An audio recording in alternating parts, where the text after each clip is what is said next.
tell us a little bit about your relationship with HopgoodGanim. So a little bit about our relationship with HopgoodGanim is Ganim. Anyway, HGs, Hoppies. I shouldn't say. Is that no? I think we That's need bad. How do you like HG's cool. HG's cool. Yep. Okay, that's good. Okay. So, Kevin, tell us about your relationship with HopgoodGanim. So our relationship with HGs has been a relatively recent one, considering our 22 years of history. But it came about when EO offered the opportunity for us to have a 2-hour session with Luke to talk about any subject matter we wanted to. And that was about 4 years ago. We'd had the same legal counsel for 18 years. And when the other two directors and myself spent a couple of hours with Luke, we pretty quickly made the decision that we were with the wrong legal counsel for our previous 18 years and we needed to make a change. And what drew you to actually start the relationship with HG? I think it's really simple. The relationship started purely in my mind because when we were talking with Luke, he had a commercial approach first and a legal approach second.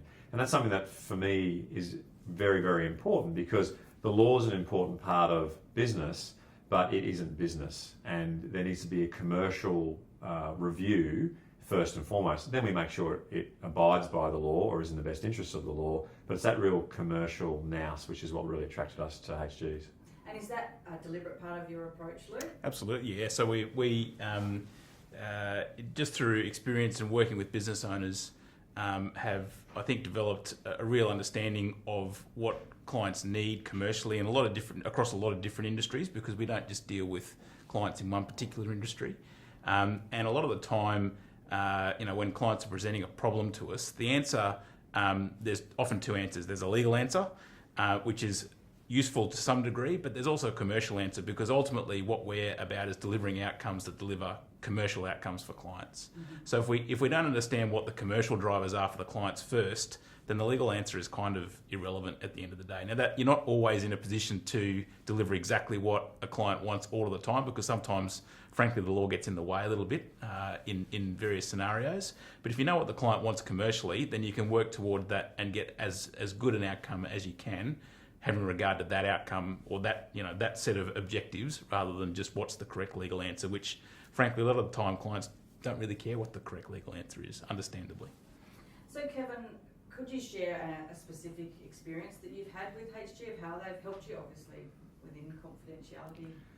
Yeah, so I think more recently the way that HG's helped us earlier on with some very specific technical requirements, so around, for example, the way we may have had contracts written or even contracts reviewed. But more recently, it's been around people, to be quite honest.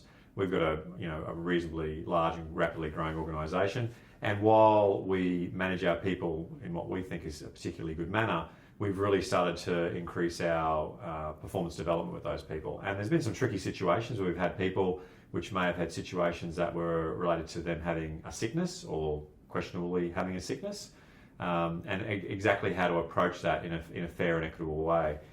Approaching the way that we performance manage people in a way that's, again, fair and equitable. So, as I said, there's been a number of ways, and it was funny, I was just joking with Luke before that in the business now, people don't refer to HGs as anything but the people who we deal with on a first name basis. And when anyone in the business talks about those people, it's assumed that Luke or that Simon is actually, with HGs. So. And how is the best way for an EO to utilise HG, do you think? I think it's really simple. I think taking the opportunity to come and talk with the team here. And I've mentioned Luke and Simon, but there's a bunch of other really skilled people here that we've met with over the years as well, which have been fantastic. And actually just sit down with them and talk about commercially what you're trying to achieve first and foremost, and not, again, be worried about, as Luke quaintly puts it, the law getting in the way to begin with. It may get in the way, but I think that's the first thing. And that's sort of what has led us to become as comfortable as we are with them as an organisation. And just finally, Luke, why do you think that HG has worked so well with EOers? I think we're into our fourth or maybe our fifth year of our strategic alliance with EO Brisbane now.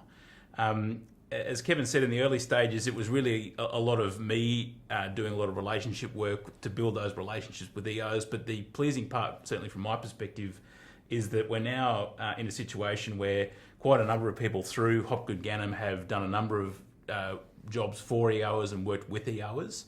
So there's a real understanding through our whole organisation, and not just sitting with me anymore, about what EO is about and what their members need and what type of businesses they are. So I think we've built from a platform which was relatively new. When we became a strategic alliance partner with EO, there weren't a great number of strategic alliances that were out there. So it was really a learning experience, I think, both for us as a firm and for the EO Brisbane chapter itself. Kevin or Connect was actually the first client that we that engaged us after we became strategic alliance partners of EO.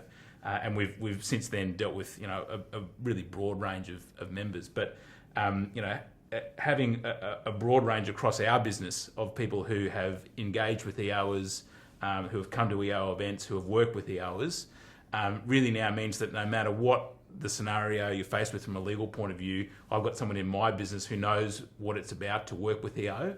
And that's really sort of borne out in the comments that Kevin's made about our employment law team.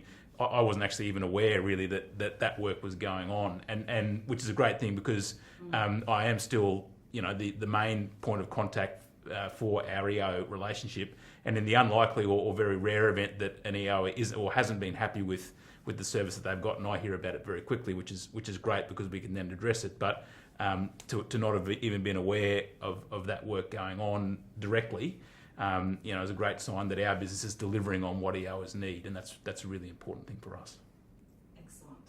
And I just discovered I didn't realise we were the first. There you go. So I've learnt something today as well.